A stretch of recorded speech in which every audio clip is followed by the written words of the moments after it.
ನಮಸ್ಕಾರ. Public express ನ್ಯೂಸ್ಗೆ ಸ್ವಾಗತ. ನಾನು ಮಾಲಾ ಹಾಸನ್. ಈಗ ಹೆಡ್ಲೈನ್ಸ್.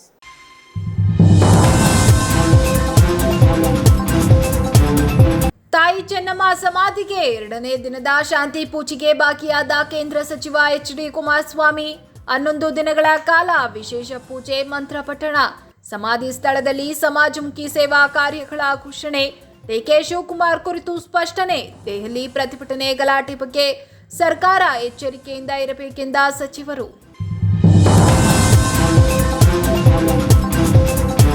ಮಹಾರಾಜ ಪಾರ್ಕ್ನಲ್ಲಿ ಯುವ ಜೋಡಿಗಳ ಸಭ್ಯ ವರ್ತನೆಯ ಆರೋಪ. ಕುಟುಂಬಗಳು, ಮಹಿಳೆಯರು, ಹಿರಿಯ ನಾಗರಿಕರಿಗೆ ಮುಜುಗರ. ಪೊಲೀಸ್ ಗಸ್ತು ಹಾಗೂ ಸಿಸಿಟಿವಿ ನಿಗಾ ಹೆಚ್ಚಿಸಲು ಒತ್ತಾಯ. ಸಾರ್ವಜನಿಕ ಸ್ಥಳಗಳಲ್ಲಿ ಶಿಸ್ತು ಕಾಪಾಡುವಂತೆ ಆಗ್ರಹ.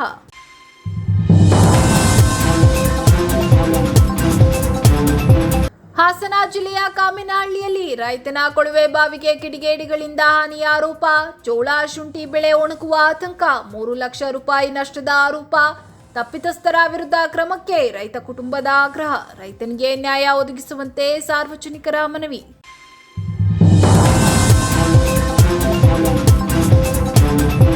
ಹಾಸನದಲ್ಲಿ ತಾಯಿ ಚೆನ್ನಮ್ಮ ಅವರ ಸಮಾಧಿಗೆ 2ನೇ ದಿನದ ಪೂಜೆ ಸಲ್ಲಿಸಿದ ಬಳಿಕ ಕೇಂದ್ರ ಸಚಿವ ಎಚ್.ಡಿ. ಕುಮಾರಸ್ವಾಮಿ ಭಾವುಕರಾಗಿ ಮಾತನಾಡಿದ್ದಾರೆ.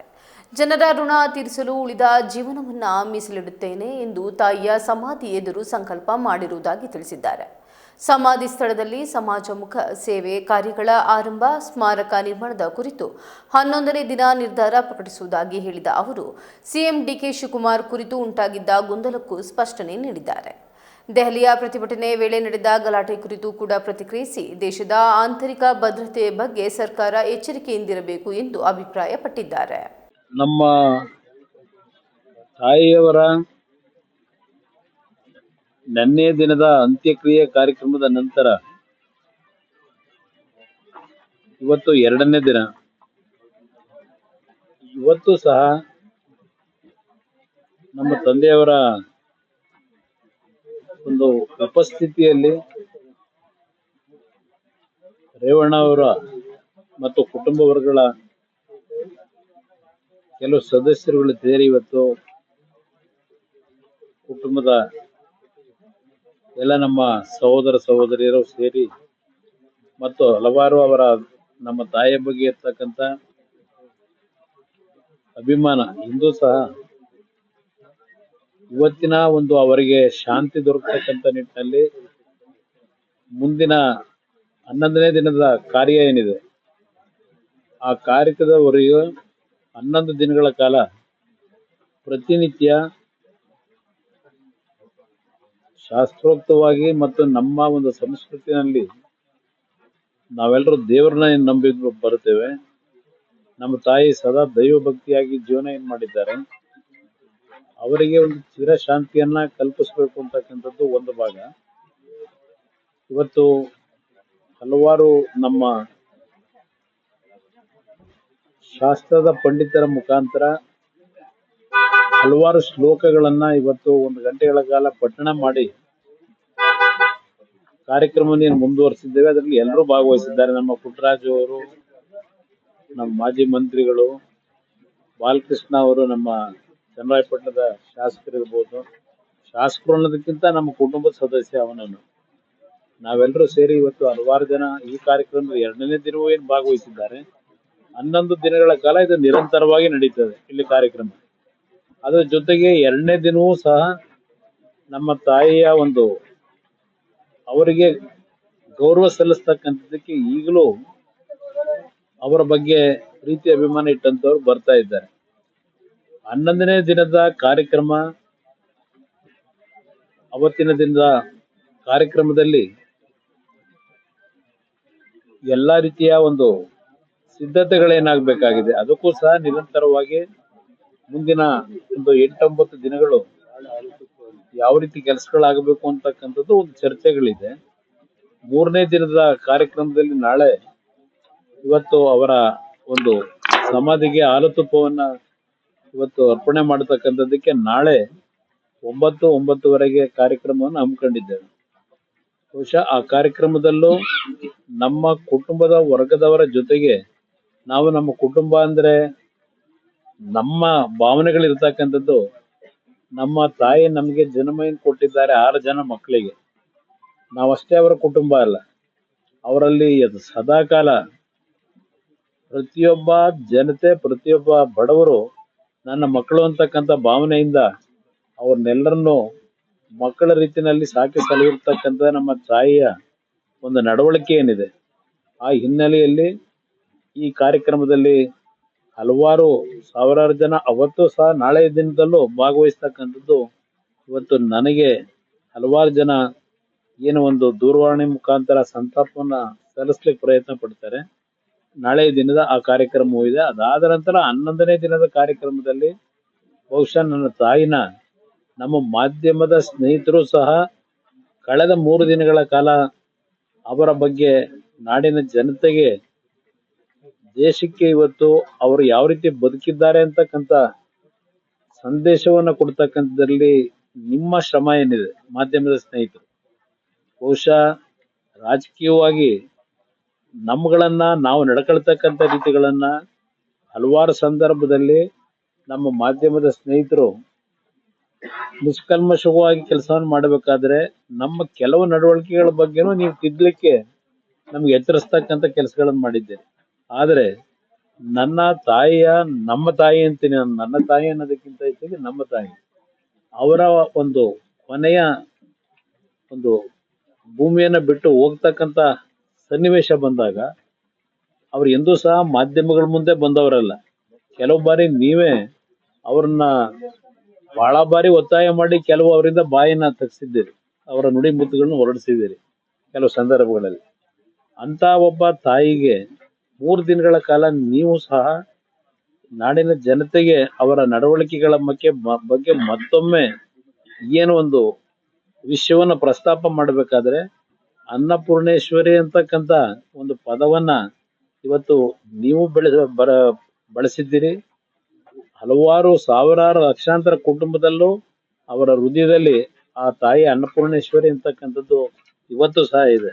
ಆ ನಿಟ್ಟಿನಲ್ಲಿ ಇವತ್ತು ಆ ತಾಯಿ ಇವತ್ತು ಈ ಭೂಮಿ ತಾಯಿಯಲ್ಲಿ ಏನು ಬೆರೆತು ಹೋಗಿದ್ದಾರೆ, ಅದರ ಮುಖಾಂತರ ವಿಷ್ಣುಪಾದವೋ ಶಿವಪಾದವೋ ಸೇರಿದ್ದಾರೆ. ಪ್ರೀತಿ ಕುರುಡು ಅಂತಾರೆ ಅಂತ ಎಲ್ಲೆಂದರಲ್ಲಿ ಅಸಭ್ಯವಾಗಿ ವರ್ತಿಸೋ ಈ ಪ್ರೇಮ್ಗಳಿಗೆ ಏನು ಹೇಳೋದು?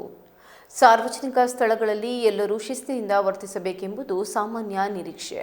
ಆದರೆ ಹಾಸನನಗರದ ಮಹಾರಾಜ ಪಾರ್ಕ್ನಲ್ಲಿ ಕೆಲ ಯುವ ಜೋಡಿಗಳ ಅಸಭ್ಯ ವರ್ತನೆ ಸಾರ್ವಜನಿಕರಿಗೆ ಮುಜುಗರ ಉಂಟು ಮಾಡುತ್ತಿದೆ ಎಂಬ ಆರೋಪ ಕೇಳಿಬಂದಿದೆ. ಈ ಬಗ್ಗೆ ಸ್ಥಳೀಯರು ಅಧಿಕಾರಿಗಳ ಕ್ರಮ ವಹಿಸುವಂತೆ ಆಗ್ರಹಿಸಿದ್ದಾರೆ. ಈ ಕುರಿತು ವರದಿ ಇಲ್ಲಿದೆ. ನಗರದ ಮಹಾರಾಜ ಪಾರ್ಕ್ನಲ್ಲಿ ಕೆಲ ಯುವ ಜೋಡಿಗಳು ಸಾರ್ವಜನಿಕರ ಸಮ್ಮುಖದಲ್ಲೇ ಅಸಭ್ಯವಾಗಿ ವರ್ತಿಸುತ್ತಿರುವ ಘಟನೆಗಳು ಹೆಚ್ಚಾಗುತ್ತಿವೆ ಎಂಬ ಆರೋಪಗಳು ಕೇಳಿಬಂದಿವೆ. ಈ ಬೆಳವಣಿಗೆಯಿಂದ ಉದ್ಯಾನಕ್ಕೆ ಕುಟುಂಬ ಸಮೇತ ಬರುವವರು, ಮಹಿಳೆಯರು ಹಾಗೂ ಹಿರಿಯ ನಾಗರಿಕರು ಮುಜುಗರ ಅನುಭವಿಸುವಂತಾಗಿದೆ ಎಂದು ಸ್ಥಳೀಯರು ಅಸಮಾಧಾನ ವ್ಯಕ್ತಪಡಿಸಿದ್ದಾರೆ. ನಗರದ ಪ್ರಮುಖ ಸಾರ್ವಜನಿಕ ಉದ್ಯಾನವಾಗಿರುವ ಮಹಾರಾಜ ಪಾರ್ಕ್ಗೆ ಪ್ರತಿದಿನ ನೂರಾರು ಮಂದಿ ವಾಯು ವಿಹಾರ, ವಿಶ್ರಾಂತಿ ಹಾಗೂ ಮಕ್ಕಳೊಂದಿಗೆ ಸಮಯ ಕಳೆಯಲು ಭೇಟಿ ನೀಡುತ್ತಾರೆ. ಆದರೆ ಕೆಲವರು ಸಾರ್ವಜನಿಕ ಸ್ಥಳದ ಮರ್ಯಾದೆ ಮರೆತು ಅಸಭ್ಯವಾಗಿ ವರ್ತಿಸುತ್ತಿರುವುದರಿಂದ ಇತರರಿಗೆ ತೊಂದರೆ ಉಂಟಾಗುತ್ತಿದೆ ಎಂದು ಸಾರ್ವಜನಿಕರು ದೂರಿದ್ದಾರೆ. ಉದ್ಯಾನದಲ್ಲಿ ಪೊಲೀಸ್ ಗಸ್ತು ಹೆಚ್ಚಿಸುವುದು, ಸಿಸಿಟಿವಿ ನಿಗಾವನ್ನು ಬಲಪಡಿಸುವುದು ಹಾಗೂ ಸಾರ್ವಜನಿಕ ಸ್ಥಳಗಳ ಶಿಸ್ತನ್ನು ಕಾಪಾಡಲು ಸಂಬಂಧಪಟ್ಟ ಅಧಿಕಾರಿಗಳು ಅಗತ್ಯ ಕ್ರಮ ಕೈಗೊಳ್ಳಬೇಕು ಎಂದು ಸಾರ್ವಜನಿಕರು ಆಗ್ರಹಿಸಿದ್ದಾರೆ. ಸಾರ್ವಜನಿಕ ಸ್ಥಳಗಳು ಎಲ್ಲರಿಗೂ ಸೇರಿತು. ಪ್ರತಿಯೊಬ್ಬರೂ ಸಾಮಾಜಿಕ ಜವಾಬ್ದಾರಿ ಮತ್ತು ಶಿಸ್ತನ್ನು ಪಾಲಿಸಬೇಕು ಎಂಬ ಅಭಿಪ್ರಾಯವೂ ವ್ಯಕ್ತವಾಗಿದೆ.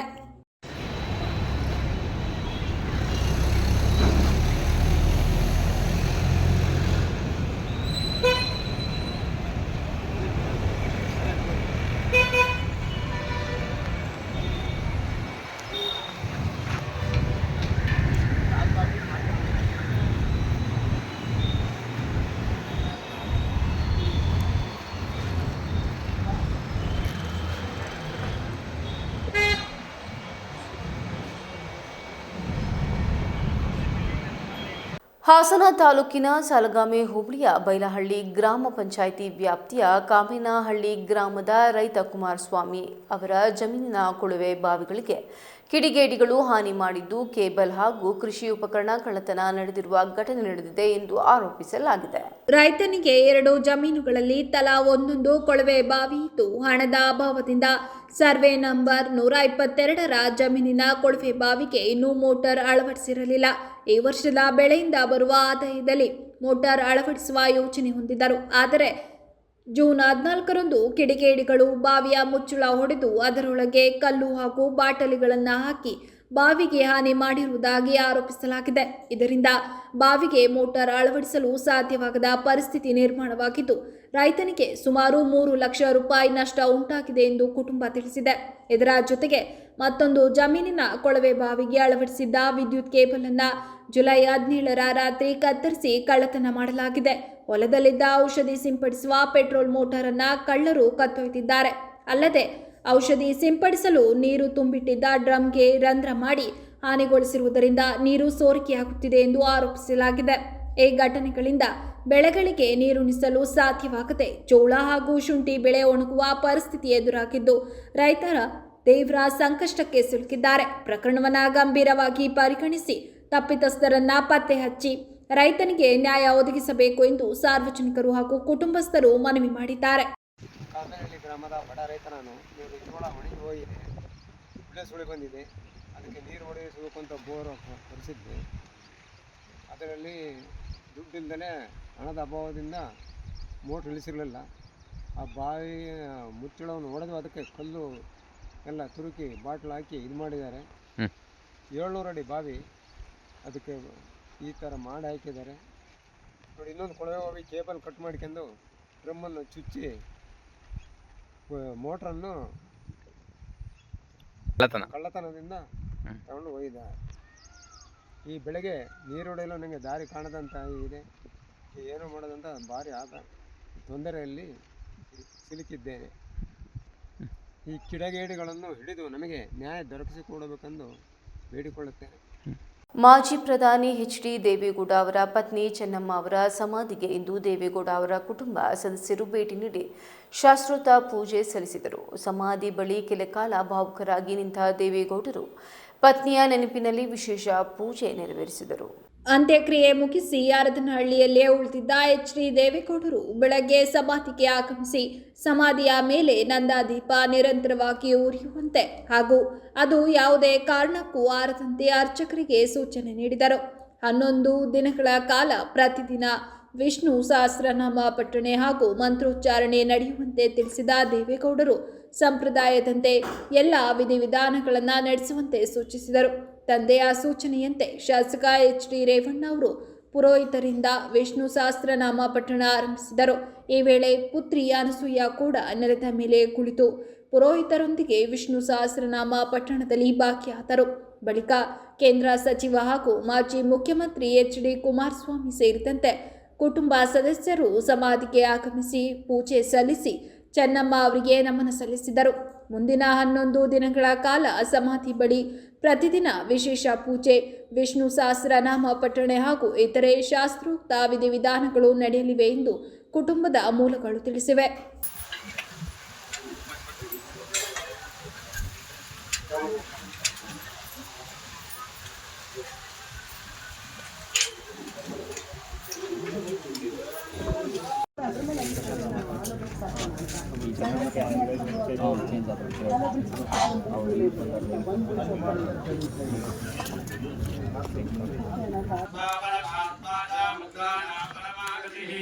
अव्यय पुरुष साक्षी क्षेत्रज्ञोक्षर एव च योगो योगविदाम्नेत प्रधान पुरुषेश्वरः नारसिंह वपुः श्रीमान् केशवः पुरुषोत्तमः सर्वशर्वशिवस्ताड. ಬೇಲೂರು ತಾಲೂಕಿನ ಮುತ್ತಿಗನ್ಯ ಗ್ರಾಮದಲ್ಲಿ ಜಮೀನು ವಿವಾದ ಹಿನ್ನೆಲೆ ತಮ್ಮ ಕುಟುಂಬದ ಮೇಲೆ ಹಲ್ಲೆ ನಡೆಸಿ ಜೋಳದ ಬೆಳೆ ನಾಶಪಡಿಸಿ ಜೀವ ಬೆದರಿಕೆ ಹಾಕಲಾಗಿದೆ ಎಂಬ ಆರೋಪಿಸಿ ಬಾಲಚಂದ್ರ ಹಾಗೂ ಅವರ ಕುಟುಂಬದವರು ಇಂದು ಪತ್ರಿಕಾಗೋಷ್ಠಿಯಲ್ಲಿ ಪೊಲೀಸ್ ರಕ್ಷಣೆ ನೀಡುವಂತೆ ಮನವಿ ಮಾಡಿದ್ದಾರೆ. ಬಾಲಚಂದ್ರ ಮಾತನಾಡಿ, ಮುತ್ತುಗನ್ನೈ ಗ್ರಾಮದ ಸರ್ವೆ ನಂಬರ್ 227ರಲ್ಲಿರುವ ಜಮೀನಿನ ಮಾಲೀಕತ್ವದ ಕುರಿತು ನ್ಯಾಯಾಲಯದಲ್ಲಿ ಪ್ರಕರಣ ವಿಚಾರಣೆಯಲ್ಲಿದೆ. ಆದರೂ ಜುಲೈ 18ರಂದು ಸುಮಾರು 20 ಮಂದಿ ಜಮೀನಿಗೆ ನುಗ್ಗಿ ತಮ್ಮ ತಾಯಿ ಶೈಲಾ, ತಂದೆ ಬಸವರಾಜು, ಪತ್ನಿ ರಂಜಿತಾ ಹಾಗೂ ತಮ್ಮ ಮೇಲೆ ಹಲ್ಲೆ ನಡೆಸಿದ್ದಾರೆ ಎಂದು ಆರೋಪಿಸಿದರು. ಟ್ರ್ಯಾಕ್ಟರ್ ನುಗ್ಗಿಸಿ ಜೋಳದ ಬೆಳೆ ನಾಶಪಡಿಸಿದ್ದು, ನ್ಯಾಯಾಲಯದಲ್ಲಿರುವ ಪ್ರಕರಣವನ್ನು ವಾಪಸ್ ಪಡೆಯುತ್ತಿದ್ದರೆ ಕೊಲೆ ಮಾಡುವುದಾಗಿ ಜೀವ ಬೆದರಿಕೆ ಹಾಕಿದ್ದಾರೆ ಎಂದು ದೂರಿದರು. ಗಾಯಾಳುಗಳು ಬೇಲೂರು ಸರ್ಕಾರಿ ಆಸ್ಪತ್ರೆಯಲ್ಲಿ ಚಿಕಿತ್ಸೆ ಪಡೆದು ಪೊಲೀಸ್ ಠಾಣೆಗೆ ದೂರು ನೀಡಿದ್ದರೂ ಆರೋಪಿಗಳ ವಿರುದ್ಧ ಇದುವರೆಗೆ ಯಾವುದೇ ಕ್ರಮ ಕೈಗೊಂಡಿಲ್ಲ ಎಂದು ಅಸಮಾಧಾನ ವ್ಯಕ್ತಪಡಿಸಿದರು. ಆರೋಪಿಗಳಿಂದ ಕುಟುಂಬಕ್ಕೆ ನಿರಂತರ ಬೆದರಿಕೆ ಬರುತ್ತಿದ್ದು, ಜೀವ ರಕ್ಷಣೆಗಾಗಿ ಸೂಕ್ತ ಪೊಲೀಸ್ ಭದ್ರತೆ ಒದಗಿಸಬೇಕು ಹಾಗೂ ಪ್ರಕರಣದ ಆರೋಪಿಗಳ ವಿರುದ್ಧ ಕಾನೂನು ಕ್ರಮ ಕೈಗೊಳ್ಳಬೇಕು ಎಂದು ಅವರು ಒತ್ತಾಯಿಸಿದರು. ಈ ಸಂಬಂಧ ಜಿಲ್ಲಾ ಪೊಲೀಸ್ ವರಿಷ್ಠಾಧಿಕಾರಿಗಳಿಗೆ ಮನವಿ ಸಲ್ಲಿಸುವುದಾಗಿ ತಿಳಿಸಿದರು. ನಾವು 6 ಎಕರೆ ನಮ್ಮ ತಾತನ ಜಮೀನು ಇದ್ದಿದ್ದು. ನಾನು ಹುಟ್ಟಿದಾಗಿಂದ ಜಮೀನು ನಾವು ಆರಾಮ ಮಾಡ್ಕೊಂಡು ಬರ್ತಿದ್ದೀವಿ, ವ್ಯವಸಾಯ ಮಾಡ್ಕೊಂಡು. ಈಗ ಹೋದ ವರ್ಷ ಬಂದು ಮುತ್ಗನೆ ಗ್ರಾಮದವರು ಸರಸ್ವತಿ ಅಂತ ಒಬ್ಬರು ಬಂದು ಜಮೀನು ನಮಗೆ ಸೇರಬೇಕಿದ್ದು ಅಂತ ಮನೆ ಹತ್ರ ಬಂದು ಗಲಾಟೆ ಮಾಡಿರು. ಗಲಾಟೆ ಮಾಡಿದ್ರೆ ನಾವು ಅದನ್ನು ಜೋಳ ಮುರಿಯೋಕ್ಕೆ ಬಿಡಲಿಲ್ಲ. ಅವ್ರು ನಮಗೆ ತೊಂದರೆ ಮಾಡಿದ್ರು. ಅವಾಗ ಪೊಲೀಸ್ ಸ್ಟೇಷನಿಗೆ ಕಂಪ್ಲೇಂಟ್ ಮಾಡಿ ಜೋಳವ ಮುರ್ಕೊಂಡು ಮಾರ್ಕೊಂಡು ಅದು ರಿಸಿಪ್ಟು ಎಲ್ಲ ಇದಾವೆ ನಮ್ಮ ಹತ್ರ ಮಾರಿದ್ದು ಕೃಷಿ ಇಲಾಖೆ. ಹಾಂ ಸರ್, ಇದು ಮಾಡ್ಕೊಂಡ್ರು. ಆವಾಗ ಸರ್ ನಾವು ಕೋರ್ಟಿಗೆ ಹೋಗಿ ಕೋರ್ಟ್ ಕೇಸಲ್ಲಿ ನಡೀತೈತೆ. ಕೋರ್ಟ್ ಕೇಸಲ್ಲಿ ನಡೆದಿದ್ದಾಗ ಸರ್ ಅವಾಗ ಈಗ ಮತ್ತೆ ಬಂದು 1 ತಿಂಗಳಲ್ಲಿ ಗಲಾಟೆ ಮಾಡಿರೋ. ಜೋಳ ಹಾಕಕ್ಕೆ ಬಂದ ಗಲಾಟೆ ಮಾಡಿ ನಮಗೆಲ್ಲ ಇದು ಮಾಡಿ ತೊಂದರೆ ಮಾಡಿ ಹೊಡೆದ್ರು. ಅವಾಗ FIR ಆಗಿದ್ದಾವೆ. FIR ಆದಮೇಲೆ ಮತ್ತೆ ಈಗ ಕೇಸ್ ನಡೀತಾ ಇತ್ತು. ಕೇಸ್ ನಡೆದಾಗ ಮತ್ತೆ ಇವಾಗ ಸರ್ ಶನಿವಾರ ಸಂಜೆ ಒಂದು 5:30ರಿಂದ 6 ಗಂಟೆ ಸಮಯದಲ್ಲಿ ನಾನು ಬೇದೂರಿಗೆ ಹೋಗಿದ್ದೆ. ಇವರೆಲ್ಲ ನಮ್ಮ ಮನೆಯಲ್ಲಿ ಇವರು ನಮ್ಮ ಮಿಸ್ಸಸ್ಸು ನಮ್ಮ ಅಪ್ಪಾಜಿ ಅಮ್ಮ ಇದ್ದಾಗ ಬಂದು ಜೋಳದೊಳ ಬೆಸೆ ಹೊಡೆಯೋಕ್ಕೆ ಬಂದಾಗ ಇವರು ಹೋಗಿದ್ದಾರೆ ಕೇಳೋಕ್ಕೆ ಅಂತೇಳಿ. ಅವಾಗ ಇವರಿಗೆಲ್ಲ ಹೊಡೆದ್ಬಿಟ್ಟು 20 ಜನ ರೌಡ್ಗಳು ಕರ್ಕೊಬಂದು ಅಲ್ಲೇ ಮಾಡಿ ನಮ್ಮ ಮೇಲೆ.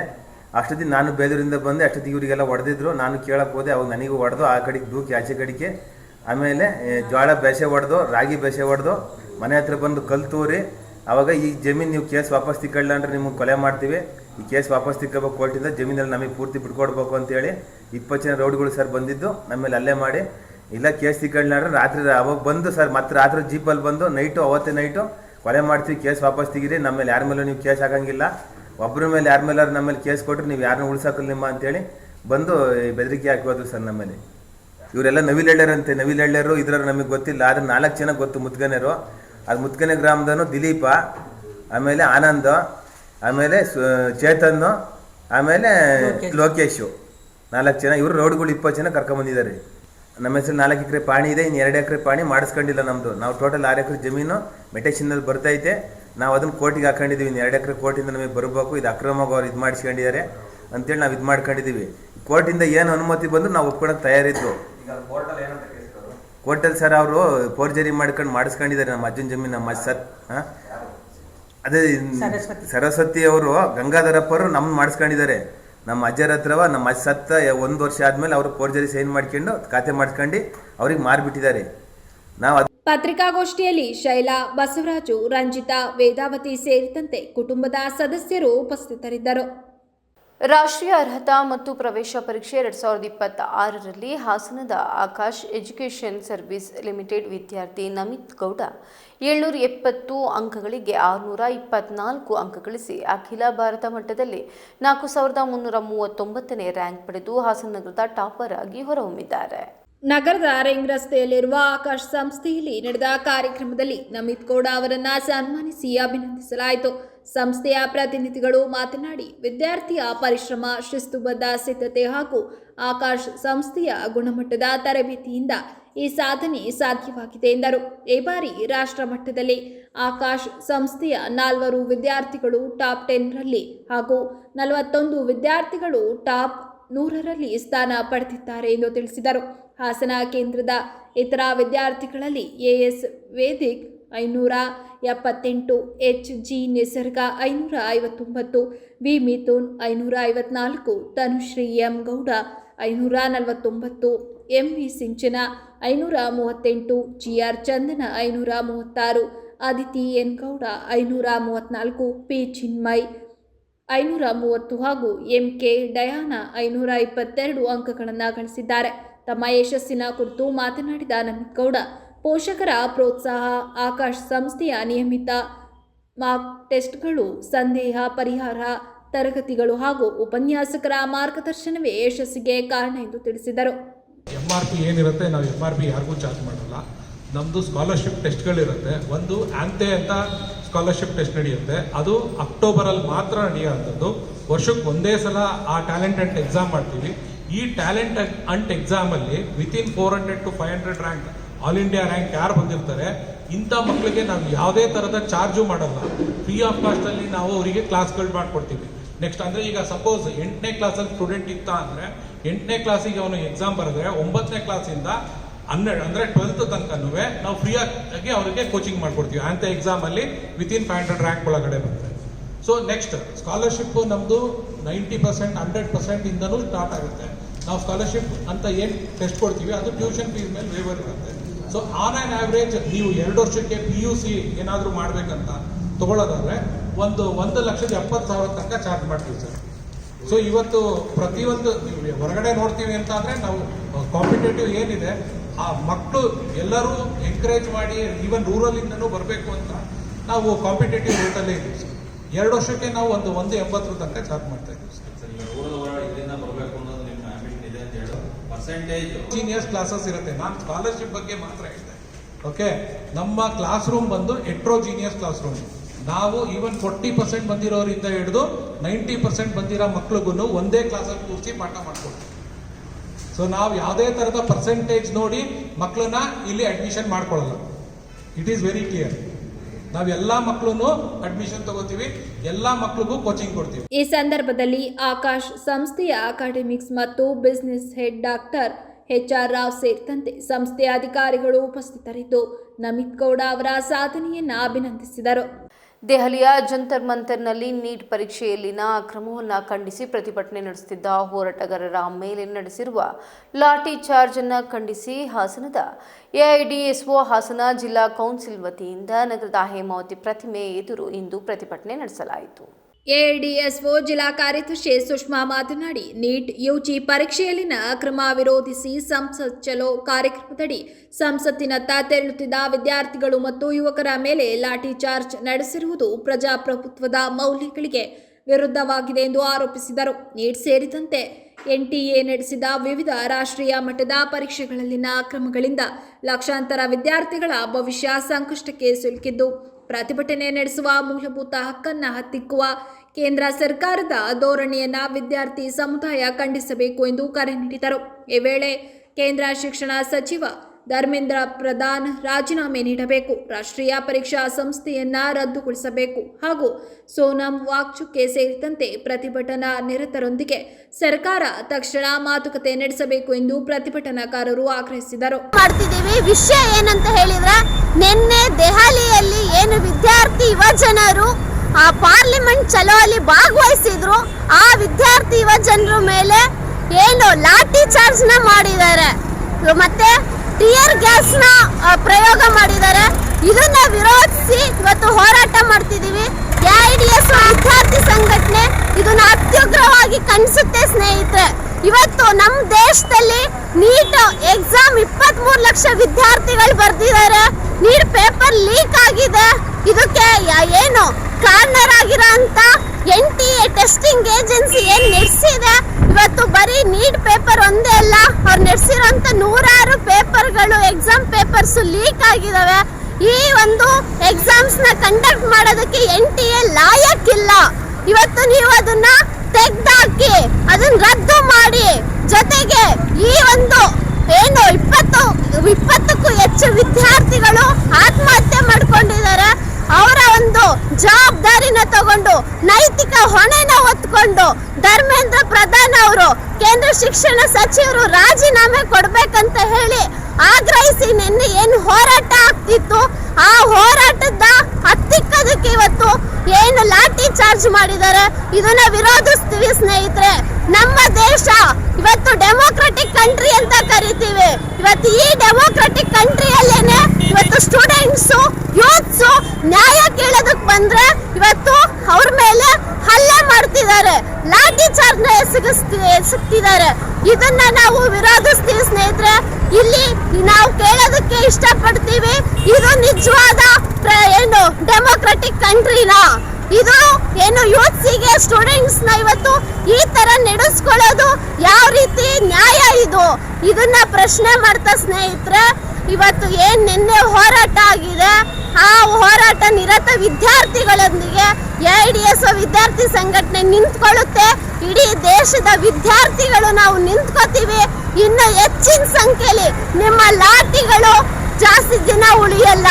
ಈ ಲಾಠಿಗಳನ್ನ ಮೀರಿ ವಿದ್ಯಾರ್ಥಿಗಳು ನಾವು ನ್ಯಾಯನ ಕೇಳೋದಕ್ಕೆ ಬರ್ತೀವಿ, ಅನ್ಯಾಯನ ಪ್ರಶ್ನೆ ಮಾಡ್ತೀವಿ.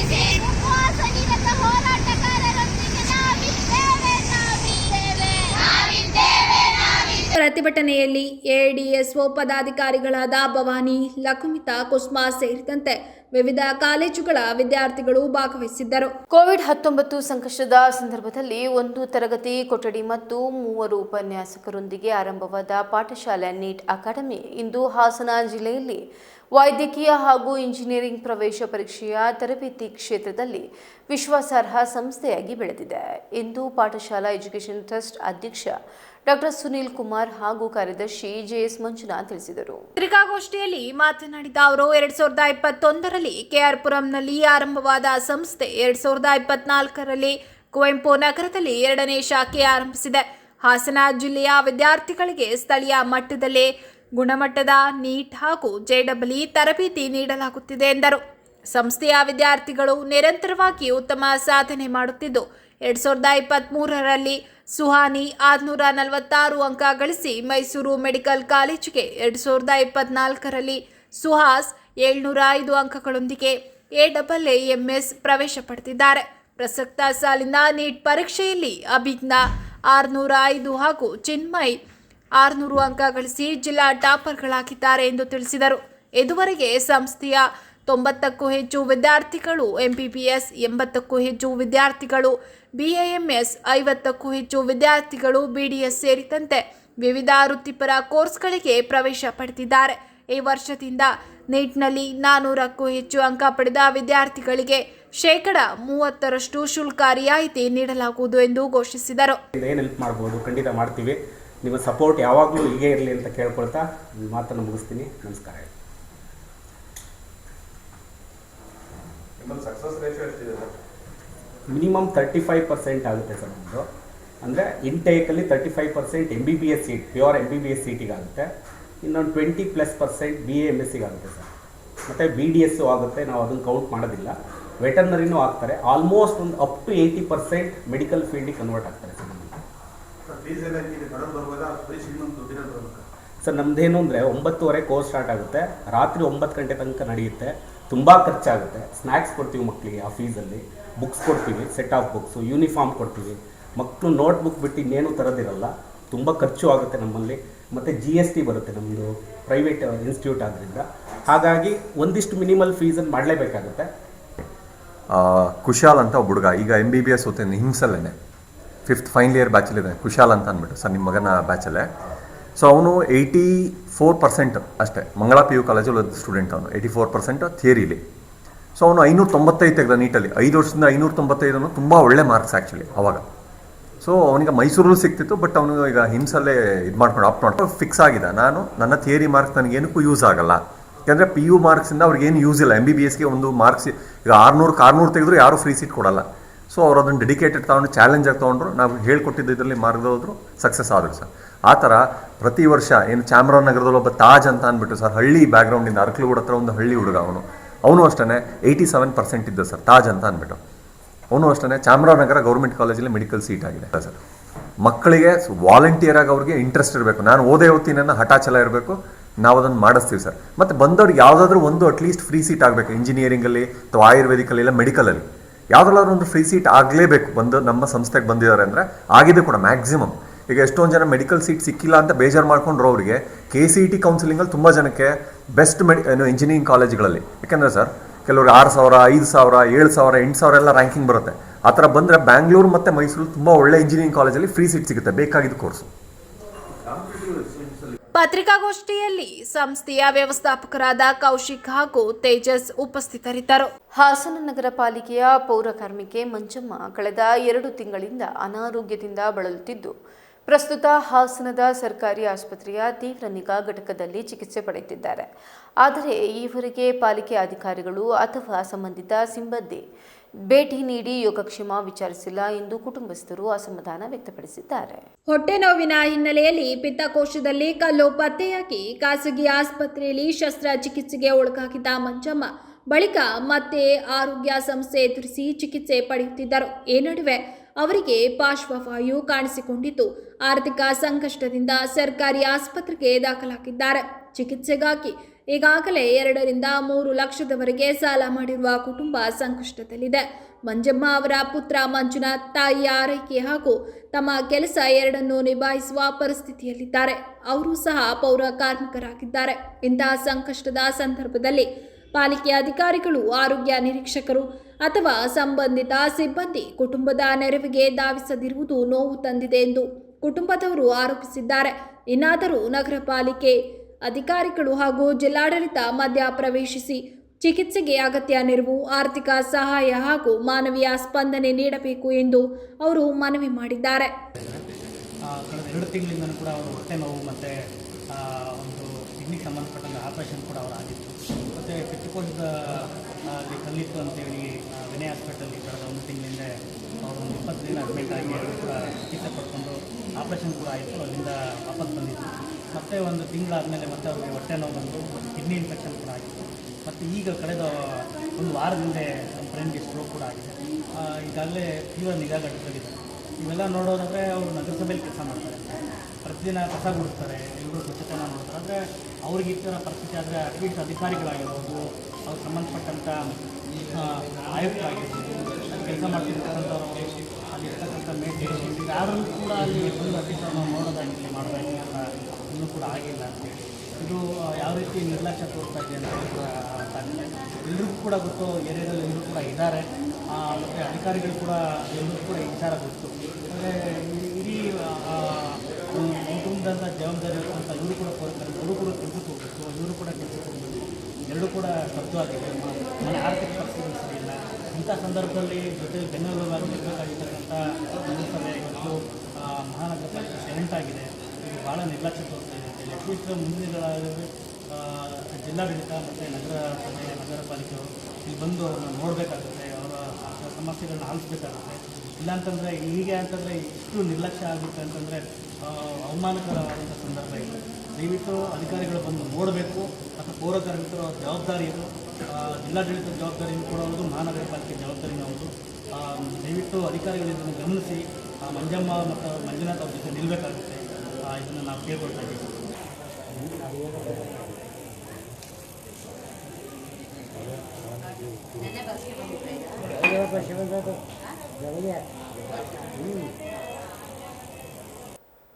ಮಾಜಿ ಪ್ರಧಾನಮಂತ್ರಿ HD ದೇವೇಗೌಡ ಅವರ ಧರ್ಮಪತ್ನಿ ದಿವಂಗತ ಚೆನ್ನಮ್ಮ ದೇವೇಗೌಡ ಅವರ ಸರಳತೆ, ಕುಟುಂಬದ ಮೇಲಿನ ಅಪಾರ ಕಾಳಜಿ, ತ್ಯಾಗ ಮತ್ತು ಮಾನವೀಯ ಮೌಲ್ಯಗಳು ಸದಾ ಸಮಾಜಕ್ಕೆ ಸ್ಫೂರ್ತಿಯಾಗಿರಲಿ ಎಂದು ರೋಟರಿ ಕ್ಲಬ್ ಅಧ್ಯಕ್ಷ BP ಶಿವರಾಜು ಹೇಳಿದರು.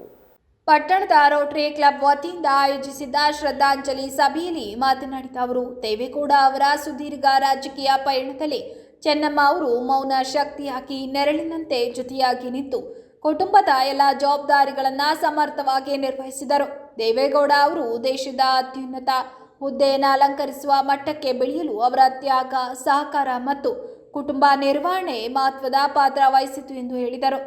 ಬೆಳವಣಿಗೆ ಹಾಗೂ ದೇವೇಗೌಡರ ರಾಜಕೀಯ ಬದುಕಿನ ಹಿಂದೆ ಕುಟುಂಬದ ಒಗ್ಗಟ್ಟು, ಶಿಸ್ತು ಮತ್ತು ಮೌಲ್ಯಗಳಿದ್ದು, ಆ ಕುಟುಂಬದ ಬೆನ್ನೆಲುಬಾಗಿ ಚೆನ್ನಮ್ಮ ಅವರ ಪ್ರೀತಿ, ಕಾಳಜಿ, ಸಹನೆ ಹಾಗೂ ಸಂಸ್ಕಾರದ ಮೂಲಕ ಕುಟುಂಬವನ್ನು ಒಗ್ಗೂಡಿಸಿ ಮಾದರಿ ಗೃಹಿಣಿಯಾಗಿ ಬದುಕಿದವರು ಚೆನ್ನಮ್ಮನವರು.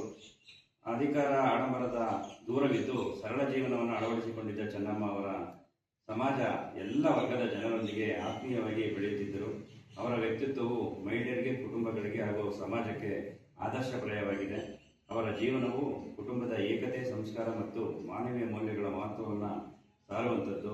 ಚೆನ್ನಮ್ಮ ಅವರ ಅಗಲಿಕೆ ದೇವೇಗೌಡರ ಕುಟುಂಬಕ್ಕೆ ಮಾತ್ರವಲ್ಲದೆ ರಾಜ್ಯದ ಸಾರ್ವಜನಿಕ ಜೀವನಕ್ಕೂ ಹಾಗೂ ಅವರನ್ನು ಗೌರವಿಸುತ್ತಿದ್ದ ಲಕ್ಷಾಂತರ ಜನರಿಗೆ ತುಂಬಲಾರದ ನಷ್ಟವಾಗಿದೆ. ಈ ದುಃಖದ ಸಂದರ್ಭದಲ್ಲಿ ದೇವೇಗೌಡರ ಕುಟುಂಬದ ಎಲ್ಲ ಸದಸ್ಯರಿಗೆ ದುಃಖ ಭರಿಸುವ ಶಕ್ತಿ ಸಿಗಲಿ ಹಾಗೂ ದಿವಂಗತ ಚೆನ್ನಮ್ಮ ಅವರ ಶಾಂತಿಗೆ ಚಿರಶಾಂತಿ. ರೋಟರಿ ಕ್ಲಬ್ ಝೋನ್ 8ರ ಸಹಾಯಕ ಗವರ್ನರ್ ಡಾಕ್ಟರ್ ಎಸ್ ಗಣೇಶ್ ಮಾತನಾಡಿ, ಚೆನ್ನಮ್ಮ ದೇವೇಗೌಡ ಅವರು ಗ್ರಾಮೀಣ ಮಹಿಳೆಯರಿಗೆ ಶಕ್ತಿಯ ಸಂಕೇತ ಹಾಗೂ ಸ್ಫೂರ್ತಿಯ ಚಿಲುಮೆಯಾಗಿದ್ದರು. ದೇಶದ ಪ್ರಮುಖ ರಾಜಕೀಯ ಕುಟುಂಬದ ಒಡತಿಯಾಗಿದ್ದರು. ಸರಳತೆ, ಸಂಸ್ಕಾರ ಮತ್ತು ಕುಟುಂಬ ಮೌಲ್ಯಗಳನ್ನು ಉಳಿಸಿಕೊಂಡು ಬದುಕಿದ ಅವರು ಸಮಾಜಕ್ಕೆ ಮಾದರಿಯಾಗಿದ್ದಾರೆ ಎಂದರು.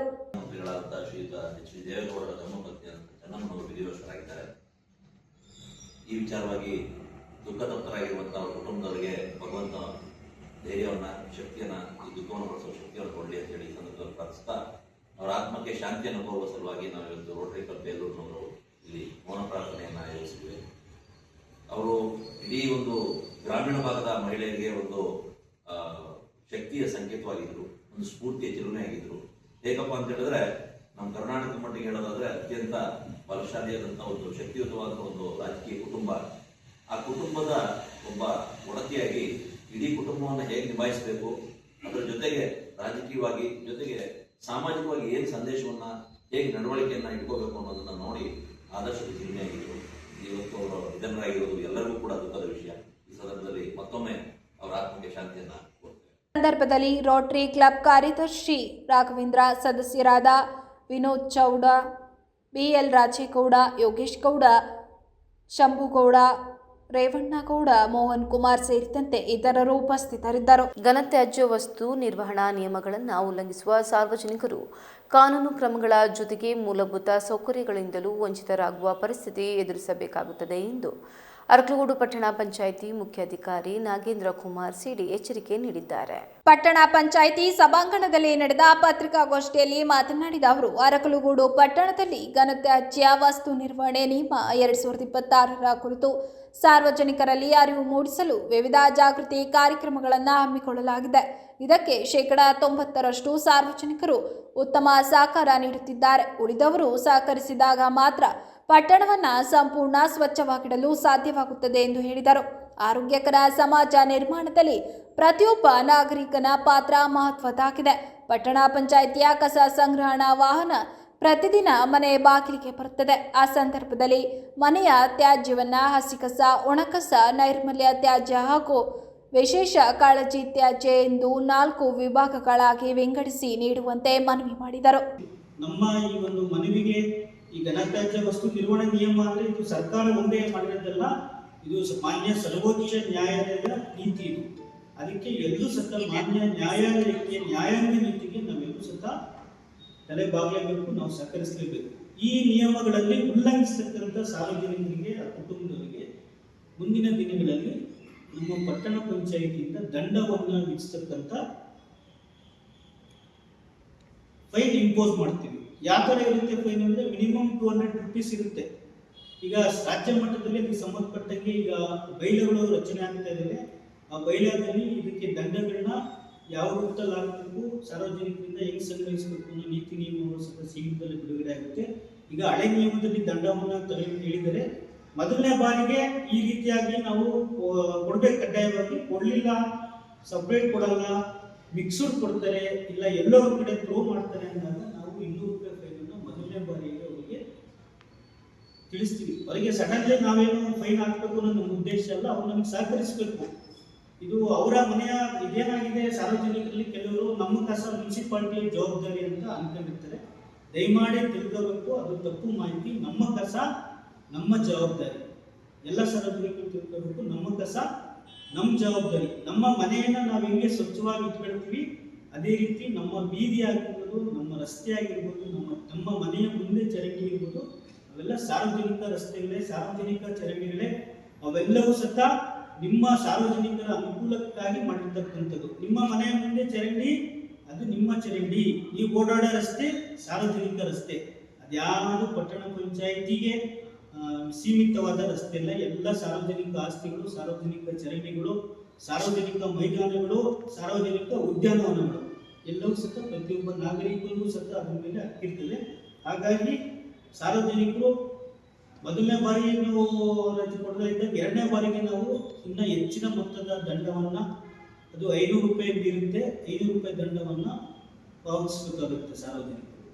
500 ರೂಪಾಯಿನೂ ಮೀರಿ ನಾವು ಅದೇ ರೀತಿ ಕೊಡೋದೇ ಇಲ್ಲ, ಮತ್ತೊಂದು ಮಾಡೋದೇ ಇಲ್ಲ ಅಂದರೆ ಈಗ ಹೊಸ ನೀತಿ ನಿಯಮದಲ್ಲಿ ನಿಮಗೆ ಕೊಡ್ತಕ್ಕಂಥ ಸೇವೆಗಳಲ್ಲಿ ವ್ಯತ್ಯಯ ಆಗುತ್ತೆ, ಅದನ್ನು ಕಡಿತಗೊಳಿಸಬೇಕಾಗುತ್ತೆ. ನಾವು ವಿದ್ಯುತ್ ಸಂಪರ್ಕವನ್ನು ಕಡಿತಗೊಳಿಸಬೇಕಾಗುತ್ತೆ.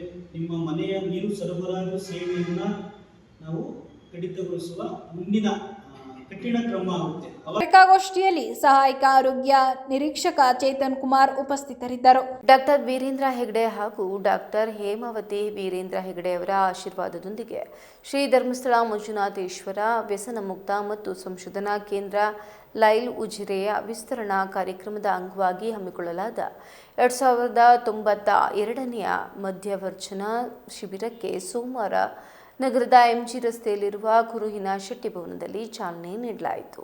ಸಂಘ ಸಂಸ್ಥೆಗಳ ಸಹಯೋಗದಲ್ಲಿ ಆಯೋಜಿಸಿದ್ದ 8 ದಿನಗಳ ಶಿಬಿರವನ್ನು ಕುರುಹಿನ ಶೆಟ್ಟಿ ಸಭಾಭವನದ ಅಧ್ಯಕ್ಷ ಕೆಸಿ ಕೃಷ್ಣಶೆಟ್ಟಿ ಉದ್ಘಾಟಿಸಿ ಈ ಸಂದರ್ಭದಲ್ಲಿ ಮಾತನಾಡಿದ ಅವರು, ಮಾನವ ಜನ್ಮ ಅತ್ಯಂತ ಶ್ರೇಷ್ಠವಾದದ್ದು. ದುಶ್ಚಟಗಳಿಗೆ ಬಲಿಯಾಗಿ ಜೀವನ ಹಾಗೂ ಕುಟುಂಬದ ನೆಮ್ಮದಿಯನ್ನು ಹಾಳು ಮಾಡಿಕೊಳ್ಳುವುದಕ್ಕಿಂತ ಉತ್ತಮ ಜೀವನ ಮೌಲ್ಯಗಳನ್ನು ಅಳವಡಿಸಿಕೊಂಡು ಸಮಾಜಮುಖಿಯಾಗಿ ಬದುಕಬೇಕು ಎಂದು ಕರೆ ನೀಡಿದರು. ಜನ್ಮವನ್ನು ತಾಳಿ ನಾವು ಅದರಿಂದ ನಾವು ಒಳ್ಳೆಯ ಕಾರ್ಯಕ್ರಮ ಮಾಡಿಕೊಂಡು ಜನಗಳ ಅನುಕೂಲದ ರೀತಿಯಲ್ಲಿ ಬದುಕಿ ಬಾಳಬೇಕು ಅಂತಕ್ಕಂಥದ್ದು ಒಂದು ಧರ್ಮ, ಮಾನವ ಧರ್ಮ.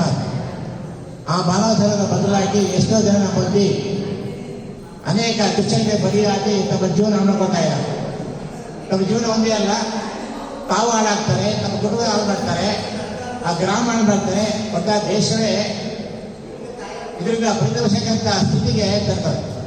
ಹಾಗಾಗಿ ಈ ಒಂದು ಏನೀಗ ಇಲ್ಲಿ ಆಯೋಜನೆಗೊಂಡಿದೆ 8 ದಿನಗಳ ಕಾಲ ಮಧ್ಯವರ್ಜನ ಶಿಬಿರ 8 ದಿನಗಳ ಕಾಲ ನಡೆಯುತ್ತೆ.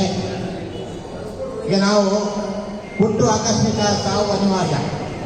ಈ ಮಧ್ಯ ಅಂತಕ್ಕಂಥ ಜೀವನ ಅಂತಕ್ಕಂಥದ್ದು ಜೀವನವನ್ನು ಅತ್ಯಂತ ಸಾರ್ಥಕವಾಗಿ ನಾವು ಕಾರ್ಯಗಳಿದೆ. ಸಾರ್ವಜನಿಕ ಅನುಕೂಲವಾದ ರೀತಿಯಲ್ಲಿ ಒಳ್ಳೆಯ ಮಾರ್ಗದಲ್ಲಿ ದೇವರು ಕೊಡತಕ್ಕಂಥ ಈ ಪುಣ್ಯ ಶರೀರವನ್ನು ಸಾರ್ಥಕಪಡಿಸ್ಕೋಬೇಕು, ಒಳ್ಳೆ ರೀತಿಯಲ್ಲಿ ಬಾಳಬೇಕು, ಬದುಕಬೇಕು. ಅದನ್ನು ನಾವು ದೇವರು ಕೊಡ್ತಕ್ಕಂಥ ಈ ಶರೀರವನ್ನು ಮಧ್ಯ ಕುಡಿಯೋದಲ್ಲ, ದೇವರು ಕೊಡ್ತಕ್ಕಂಥ ಶರೀರವನ್ನು ಎಣ್ಣೆ ಕೊಡಿರಿ, ಬಿಡಿ ಸೇರಿ, ಸಿಗರೇಟ್ ಸೇರಿ ಅಂತ ಕಲ್ಸ್ಕೊಂಡಿಲ್ಲ ನನಗೆ ಯಾರು ದೇವ್ರು ಕಲ್ಸ್ಕೊಂಡಿಲ್ಲ. ಹೀಗೆ ಅಂತ ಕೆಲಸಕ್ಕೆ ಬಲಿಯಾದರೆ ಒಳ್ಳೆ ರೀತಿಯಲ್ಲಿ ಬದುಕಿ ಬಾಳಿ ಅಂತ ಒಂದು ರೀತಿಯನ್ನು ಕೊಟ್ಟು ಇಲ್ಲಿ ಕಲಿಸಲಿಕ್ಕಂಥದ್ದು. ಆದರೆ ಅದನ್ನು ಬಿಟ್ಟು ನಾವು ಅನ್ಯ ಮಾರ್ಗವನ್ನು ಹಿಡಿದು ಏನೋ ಒಂದು ಕ್ಷಣ ಆಸೆಗೋಸ್ಕರ ಬಲಿಯಾಗಿ ನಮ್ಮ ಜೀವನ ಮಾಡ್ತಾ ಇದ್ದೇವೆ. ಹಾಗಾಗಿ ಏನಿದೆ ಬಂದಿರತಕ್ಕಂಥ ಶರಣಾರ್ಥಿಗಳಿದ್ದಾರೆ, ಇವರು ಹಾಗೆ ಹೇಳ್ತಾ ಇದ್ದಾರೆ, ನಾವು ಯಾವುದೇ ರೀತಿಯಲ್ಲೂ ಕೂಡ ಔಷಧಿ ಕೊಡಲ್ಲ, ಮಾತ್ರೆ ಕೊಡಲ್ಲ, ಇಂಜೆಕ್ಷನ್ ಕೊಡಲ್ಲ, ಮನಸ್ಸನ್ನು ಪರಿವರ್ತನೆ ಮಾಡಿ ಅವರ ಮನಸ್ಸನ್ನು ಪರಿವರ್ತನೆ ಮಾಡಿ ಅದರ ಮುಖಾಂತರ ಅವರನ್ನ ಒಳ್ಳೆಯ ಮನುಷ್ಯನಾಗಿ ಮಾಡಿ ಒಳ್ಳೆಯ ಜೀವನ ನಡೆಸತಕ್ಕಂಥ ರೀತಿಯಲ್ಲಿ ತಯಾರು ಮಾಡ್ತಿರ್ತಕ್ಕಂಥದ್ದು ಈ ಒಂದು ಕಾರ್ಯಕ್ರಮದ ಮುಖ್ಯ ಉದ್ದೇಶ. ಹಾಸನ ಜಿಲ್ಲಾ ಬ್ರಾಹ್ಮಣ ಮಹಾಸಭಾದ ಅಧ್ಯಕ್ಷ ಎಚ್.ಎಸ್. ಮಂಜುನಾಥ ಮೂರ್ತಿ ಮಾತನಾಡಿ, ಶಿಬಿರಕ್ಕೆ ಆಗಮಿಸುವ ವ್ಯಕ್ತಿಯಲ್ಲಿರುವ ಬದಲಾವಣೆ ಶಿಬಿರ ಮುಗಿಯುವ ವೇಳೆಗೆ ಸ್ಪಷ್ಟವಾಗಿ ಗೋಚರಿಸುತ್ತದೆ.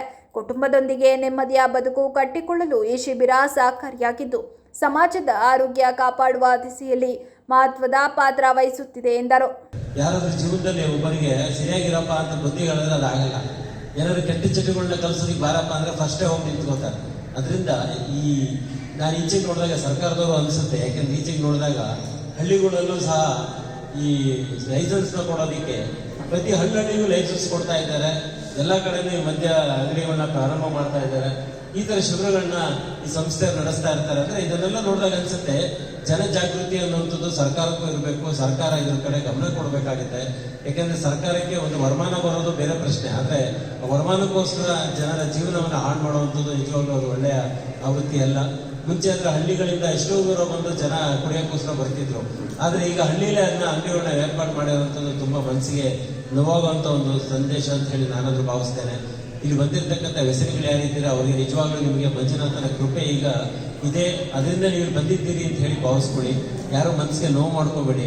ಯಾಕೆಂದರೆ ನಿಮ್ಮ ಒಂದು ಜೀವನವನ್ನು ಸನ್ಮಾರ್ಗಕ್ಕೆ ತರಲಿಕ್ಕೆ ಈ ಶಿಬಿರದವರು ಎಷ್ಟು ಕಷ್ಟಪಡ್ತಾ ಇದ್ದಾರೆ. ಅವರ ಮನೆ ಮಠವನ್ನೆಲ್ಲ ಬಿಟ್ಟು ಒಂದು ವಾರದ ಶಿಬಿರವನ್ನು ಮಾಡಿ ನಿಮಗೆ ಊಟ ಉಪಚಾರಗಳನ್ನ ಕೊಟ್ಟು ಜೀವನದಲ್ಲಿ ಯಾವ ರೀತಿಯ ಸನ್ಮಾರ್ಗವನ್ನು ಹೊಂದಬೇಕು ಅಂತ ತೋರಿಸಿರ್ತಕ್ಕಂಥ ಈ ಸಂದರ್ಭದಲ್ಲಿ ತಾವೆಲ್ಲ ಮನಸ್ಸಿಗೆ ಬೇಜಾರು ಮಾಡ್ಕೋಬೇಡಿ. ಅವ್ರ ಜೊತೆ ಕೋಆಪರೇಟ್ ಮಾಡಿ. ಅವ್ರ ಜೊತೆಲಿ ಇದ್ದಾಗ ನಿಮ್ಮ ಜೀವನ ಸರಿಯಾಗಿ ಸುಂದರವಾಗ್ತದೆ. ನಿಮ್ಮ ಮನೆಗೆ ಕುಡಿದು ಮನೆಗೆ ಹೋಗೋಕ್ಕೂ ಕುಡಿದೇ ಮನೆಗೆ ಹೋಗೋಕ್ಕೂ ನಿಮ್ಮ ವೆಲ್ಕಮ್ ಅಂದರೆ ಸ್ವಾಗತ ಹೇಗಿರುತ್ತೆ ಅನ್ನೋದನ್ನ ಯೋಚನೆ ಮಾಡಿ. ನಾವು ಎಷ್ಟೋ ಸರಿ ರಸ್ತೆಯಲ್ಲಿ ಹೋಗ್ತಿದ್ದಾಗ ಅನಿಸುತ್ತೆ, ಈ ಕಾರಲ್ಲೆಲ್ಲ ಹೋಗ್ತಿದ್ರೆ ಕುಡಿದವ್ರು ಅಡ್ಡ ಬರ್ತಿದ್ರೆ ಏನಪ್ಪಾ ಕುಡ್ದಿದ್ದಾನಲ್ಲ ಅಂತ.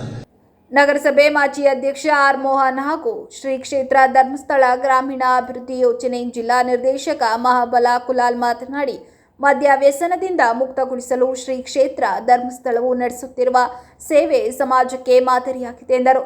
ಇತರ ಕೆಲವು ಕೇಂದ್ರಗಳಲ್ಲಿ ತಿಂಗಳುಗಳ ಕಾಲ ವಾಸವಿದ್ದು ಹೆಚ್ಚಿನ ವೆಚ್ಚ ಭರಿಸಬೇಕಾಗುತ್ತದೆ. ಆದರೆ ಧರ್ಮಸ್ಥಳದ ಶಿಬಿರದಲ್ಲಿ ಯೋಗ, ಧ್ಯಾನ, ಸಮಾಲೋಚನೆ, ಮನೋರಂಜನಾ ಚಟುವಟಿಕೆಗಳ ಮೂಲಕ ಮಾನಸಿಕ ಪರಿವರ್ತನೆ ಉಂಟು ಮಾಡಿ ವ್ಯಸನದಿಂದ ಹೊರಬರಲು ಪ್ರೇರಣೆ ನೀಡಲಾಗುತ್ತಿದೆ ಎಂದು ತಿಳಿಸಿದರು. ತಮ್ಮೆಲ್ಲರಿಗೂ ಒಂದು ಹೊಸ ದಾರಿ ಕಂಡುಹಿಡಿಯೋದಕ್ಕೆ ಒಂದು ಸಹಾಯ ಮಾಡ್ತಿದ್ದಾರೆ. ಹಾಗೂ ಇಲ್ಲಿ ನೀವು ಬೇರೆ ಕಡೆ ಹೋದರೆ 3-4 ತಿಂಗಳು ಶಿಬಿರಾರ್ಥಿಗಳು ಅದಕ್ಕೋಸ್ಕರ ಇದ್ದಾವೆ. ಶಿಬಿರ ಮದ್ಯಪಾನ ಬಿಡಿಸೋದಕ್ಕೆ 3-4 ತಿಂಗಳು ಅಲ್ಲಿ ಇರಬೇಕಾಗುತ್ತೆ. ಇದ್ರೂ ಸಹ ಅಲ್ಲಿ ತುಂಬ ನೋವು ಇದು ಬಡಿತಾರೆ, ತುಂಬ ನೋವು ಮಾಡ್ತಾರೆ. ಆದರೆ ಇಲ್ಲಿ ನೀವು ಬರೀ 8 ದಿವಸ, ಈ 8 ದಿವಸದಲ್ಲಿ ನಿಮಗೆ ಒಳ್ಳೆ ಯೋಗಾಸನ ಬೆಳಿಗ್ಗೆ ಒಂದು ಯೋಗಾಸನ ಇರುತ್ತೆ, ಮತ್ತು ಆಮೇಲೆ ಸಂಜೆ ಟೈಮ್ ಮನೋರಂಜನೆ ಕಾರ್ಯಕ್ರಮ ಇರುತ್ತೆ. ಇಲ್ಲಿ ಯಾವುದೇ ಒಂದು ಭೇದ ಇಲ್ಲದಂಗೆ ಎಲ್ಲ ಶಿಬಿರಾರ್ಥಿಗಳಿಗೂ ಒಂದೇ ರೀತಿ ನಡೆಸ್ಕೊಳ್ತಾರೆ ಅಂತ ಹೇಳ್ತಾ ಕಾರ್ಯಕ್ರಮದಲ್ಲಿ Hassan Lions Club region chairperson H K. Nagesh, Rotary Sunrise Club ಅಧ್ಯಕ್ಷ K S. Yogesh, Hasanamba Lions Club ಅಧ್ಯಕ್ಷ ಕೆ.ಕೆ. ಮೋಹನ್ ಕುಮಾರ್, ವಲಯ ಅಧ್ಯಕ್ಷ ತಿಮ್ಮರಾಯ ಶೆಟ್ಟಿ ಖಜಾಂಚಿ, ಎಲ್.ಎಸ್. ಧರಣಿ, ಜಿಲ್ಲಾ ಜನಜಾಗೃತಿ ವೇದಿಕೆ ಉಪಾಧ್ಯಕ್ಷ ಸಿ.ಎಸ್. ವಿಜಯ್, ಜೀವನ್ಗೌಡ, ನಾರಾಯಣ್ ಶೆಟ್ಟಿ, ವೆಂಕಟೇಶ್, ಪತಂಜಲಿ ಯೋಗ ಸಮಿತಿ ಸಲಹೆಗಾರ ಹರಿಹರಪುರ ಶ್ರೀಧರ್, ಭಾನುಮತಿ, ದಯಾನಂದ್ ಶೆಟ್ಟಿ, ಮಹೇಶ್ ಕೆರಕೋಡು ಹಾಗೂ ಅನೇಕರು ಉಪಸ್ಥಿತರಿದ್ದರು. ಚನ್ನರಾಯಪಟ್ಟಣದ ಶ್ರೀ ಪ್ರಸನ್ನ ಗಣಪತಿ ಆಸ್ಥಾನ ಮಂಟಪದಲ್ಲಿ ತಾಲೂಕು ಚುಟುಕು ಸಾಹಿತ್ಯ ಪರಿಷತ್ ವತಿಯಿಂದ ಖ್ಯಾತ ಗಾಯಕಿ ಎಸ್ ಜಾನಕಿ ಹಾಗೂ ಚೆನ್ನಮ್ಮ ಅವರ ಸ್ಮರಣಾರ್ಥ ಶ್ರದ್ಧಾಂಜಲಿ ಸಭೆ ನಡೆಯಿತು. ಈ ವೇಳೆ ಇಬ್ಬರ ಭಾವಚಿತ್ರಗಳಿಗೆ ಪುಷ್ಪನಮನ ಸಲ್ಲಿಸಿ ಗೌರವ ಅರ್ಪಿಸಲಾಯಿತು. ಹಾಸನ ಜಿಲ್ಲಾ ಕನ್ನಡ ಸಾಹಿತ್ಯ ಪರಿಷತ್ನ ಮಾಜಿ ಗೌರವಾಧ್ಯಕ್ಷ ರವಿ ನಾಕ್ಲಗೂಡು ಮಾತನಾಡಿ, ದಕ್ಷಿಣ ಭಾರತದ ಗಾನ ಕೋಕಿಲೆ ಎಸ್ ಜಾನಕಿ ಅಮ್ಮನವರ ಸಾಧನೆಯು ಅವಿಸ್ಮರಣೀಯವಾಗಿದೆ. ಅವರು ಸಾವಿರಾರು ಹಾಡುಗಳನ್ನು ತಮ್ಮ ಸುಮಧುರ ಕಂಠದ ಮೂಲಕ ದೇಶದ ಕೋಟ್ಯಾಂತರ ಜನತೆಗೆ ಉಣಬಡಿಸಿದ್ದಾರೆ. 14 ಭಾಷೆಗಳಲ್ಲಿ 48,000 ಹಾಡುಗಳನ್ನು ಹಾಡಿರುವುದು ಹೆಮ್ಮೆಯ ಸಂಗತಿಯಾಗಿದೆ. ದಕ್ಷಿಣ ಭಾರತದಲ್ಲಿ ಎಸ್ ಜಾನಕಿಯವರು ಅತ್ಯುತ್ತಮ ಸಾಧನೆ ಏಕೈಕ ಸಾಧಕಿಯಾಗಿದ್ದಾರೆ. ಎಸ್ ಜಾನಕಿಯವರು ಆಂಧ್ರ ಪ್ರದೇಶದಲ್ಲಿ ಹುಟ್ಟಿದರೂ ಸಹ ಕನ್ನಡ ನಾಡಿನಲ್ಲಿ, ಅದರಲ್ಲೂ ಕನ್ನಡದಲ್ಲಿ ಹೆಚ್ಚು ಹಾಡುಗಳನ್ನು ಹಾಡಿದ್ದಾರೆ. ಅವರಿಗೆ 4 ರಾಷ್ಟ್ರ ಪ್ರಶಸ್ತಿಗಳು, ವಿವಿಧ ರಾಜ್ಯಗಳಲ್ಲಿ ಹಲವಾರು ರಾಜ್ಯ ಪ್ರಶಸ್ತಿಗಳು ಬಂದಿರುವುದು ಅವರ ಸಂಗೀತಕ್ಕೆ ಸಿಕ್ಕ ದೊಡ್ಡ ಗೌರವವಾಗಿದೆ ಎಂದರು. ಪಡುವಲಿಪ್ಪೆ ಮತ್ತು ಮುತ್ತಿಗೆರೆಯಲ್ಲಿ ಜನಿಸಿದವರು ದೇವೇಗೌಡರ ಕೈ ಹಿಡಿದು ಅವರ ಎಲ್ಲ ಕಷ್ಟ ದಿನಗಳಿಂದ ಅವರು ದೇಶದ ತುತ್ತ ತುದಿಯ ಪ್ರಧಾನಿಯಾಗುವ ತನಕವೂ ಕೂಡ ಜೊತೆಗಿದ್ದು ಇಂದಿನವರೆಗೂ ಕೂಡ ಅವರೆಲ್ಲ ರಾಜಕೀಯ ಏಳುಬೀಳುಗಳಿಗೆ ಪ್ರಮುಖ ಕಾರಣಕರ್ತರಾಗಿ ದೇವೇಗೌಡರ ಎಲ್ಲ ಕಷ್ಟ ಸುಖಗಳ ಜೊತೆ ಭಾಗಿಯಾಗಿ ಸುಮಾರು 70 ವರ್ಷಗಳ ಕಾಲ ಅವರೊಟ್ಟಿಗೆ ಜೀವನವನ್ನು ನಡೆಸಿ ಕುಟುಂಬದಲ್ಲಿ ಮುಖ್ಯಮಂತ್ರಿಗಳನ್ನ ಮಾಡುವೊಟ್ಟಿಗೆ ರಾಜಕಾರಣದಲ್ಲಿ ಇಡೀ ದೇಶದಲ್ಲಿಯೇ ಬಹುದೊಡ್ಡ ಕುಟುಂಬವಾಗಿ ಇವತ್ತು ರಾಜ್ಯದಲ್ಲಿ ಹೊರಹೊಮ್ಮಲಿಕ್ಕೆ ಚೆನ್ನಮ್ಮನವರ ಕೊಡುಗೆ ಸಾಕಷ್ಟಿದೆ. ಅದೇ ರೀತಿ ನಮ್ಮ ಜಿಲ್ಲೆಯೂ ಸೇರಿದಂತೆ ಸುತ್ತಮುತ್ತಲಿನ ನಲ್ಲದೆ ಹಸಿದು ಹೋದವರಿಗೆ ಹೊಟ್ಟೆ ತುಂಬ ಊಟವನ್ನು ಹಾಕುವ ಜೊತೆಗೆ ಬಡವರ ಒಂದು ಆಶಾಕಿರಣವಾಗಿದ್ದಂತ ಚೆನ್ನಮ್ಮನವರು ಕೂಡ ನಮ್ಮನ್ನು ಅಗಲಿದ್ದಾರೆ. ಇವತ್ತು ಇಡೀ ಜಗತ್ತನ್ನು ತಮ್ಮ ಸುಮಧುರವಾದ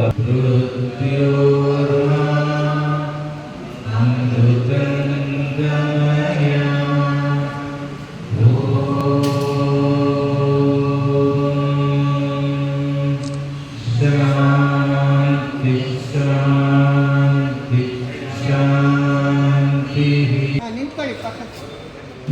ಜೀವನ ಕಳೆದುಕೊಂಡಂತಹ ಎಸ್ ಜಾನಕಿಯವರು ನಂತರ ತನ್ನ ಮಗನನ್ನು ಕೂಡ ಇವರು ಕಾಲವಾಗುವುದಕ್ಕಿಂತ ಕೇವಲ 6 ತಿಂಗಳ ಮುಂಚೆ ತನ್ನ ಮಗನನ್ನು ಸಹಿತ ಕಳ್ಕೊತಾರೆ. ಆ ಇಬ್ಬರು ಮೊಮ್ಮಕ್ಕಳಲ್ಲಿ ಒಬ್ಬ ಮೊಮ್ಮಕ್ಕಳು ಕೂಡ ಅಮೆರಿಕದಲ್ಲಿ ವಿಧಿವಶವಾಗ್ತಾರೆ. ಸಂದರ್ಭದಲ್ಲಿ ಚುಟುಕು ಸಾಹಿತ್ಯ ಪರಿಷತ್ ಜಿಲ್ಲಾಧ್ಯಕ್ಷ ಲೋಕೇಶ್, ಹಾಸನ ಜಿಲ್ಲಾ ಕನ್ನಡ ಸಾಹಿತ್ಯ ಪರಿಷತ್ತಿನ ಮಾಜಿ ಗೌರವಾಧ್ಯಕ್ಷ ರವಿ ನಾಕ್ಲಗೂಡು, ತಾಲೂಕು ಶಂಕರಾಚಾರ್ಯ, ಗೋಕಾಕ್ ಪುಟ್ಟಣ್ಣ, ಆನಂದ್ ಕಾಳೆನಹಳ್ಳಿ, ಸಾಹಿತಿ ಜಯಂತಿ, ಕಲಾವಿದರಾದ ಮಹಾದೇವ್, ಸಿಜಿ ಸೋಮಶೇಖರ್, ಸಮಾಜ ಸೇವಕರಾದ SMR ರಮೇಶ್, ರಾಜ್ಕುಮಾರ್, ಮನೋಹರ್, ರೇವಣ್ಣ ಸೇರಿದಂತೆ ಇತರರು ಹಾಜರಿದ್ದರು. ಈಗ ಮತ್ತೊಮ್ಮೆ ಹೆಡ್ಲೈನ್ಸ್.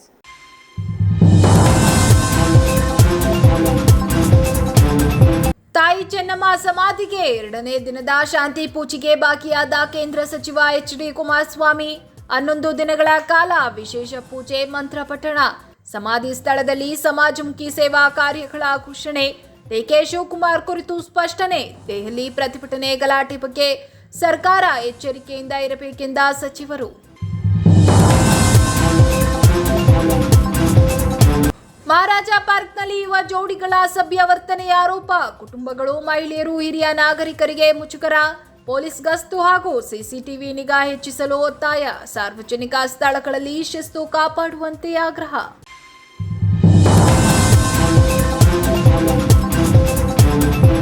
ಹಾಸನ ಜಿಲ್ಲೆಯ ಕಾಮಿನಹಳ್ಳಿಯಲ್ಲಿ ರೈತನ ಕೊಳವೆ ಬಾವಿಗೆ ಕಿಡಿಗೇಡಿಗಳಿಂದ ಹಾನಿ ಆರೋಪ. ಜೋಳ, ಶುಂಠಿ ಬೆಳೆ ಒಣಗುವ ಆತಂಕ. 3 ಲಕ್ಷ ರೂಪಾಯಿ ನಷ್ಟದ ಆರೋಪ. ತಪ್ಪಿತಸ್ಥರ ವಿರುದ್ಧ ಕ್ರಮಕ್ಕೆ ರೈತ ಕುಟುಂಬದ ಆಗ್ರಹ. ರೈತನಿಗೆ ನ್ಯಾಯ ಒದಗಿಸುವಂತೆ ಸಾರ್ವಜನಿಕರ ಮನವಿ.